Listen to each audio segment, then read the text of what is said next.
In a broken land of silent cries, where shadows fall and hope runs dry,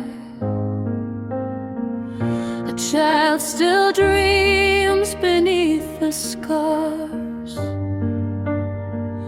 of skies unburned, of brightest stars. Hello, everyone. Grace and peace to you all. And I am Grace Lydia. Today, I want to share something that deeply touched my heart. Something simple, yet so powerful. It is about a young boy named Guggen Kipken. In an interview, he said something that we all need to hear today. And he said, I don't know Matsidi or Kuki, but I know I am Manipuri and I am Indian, even though I am now a displaced person. When I heard these words, my heart became very heavy and at the same time full of hope, because these words did not come from a politician, not from a leader, but from a child. That is something we must not ignore. Sometimes as adults, we become divided by many things: tribe, community, history, and pain.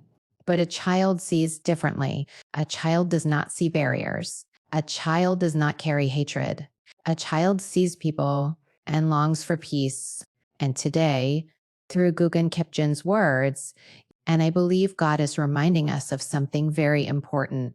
We are one people. We may come from different communities, Miedzi, Kuki, Naga, but we share one land, one sky, and one future. And more than that, we are all created by one God. The Bible reminds us to love one another, to forgive, to seek peace, and to walk in unity. This is not just a message. It is a calling. Today, our land is hurting. Families are broken.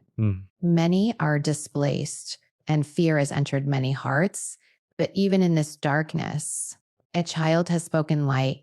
Guggen did not speak of division. He did not choose anger. He chose identity and unity. And if a child can choose unity, why can't we? Thanks. Have a nice day. Bye.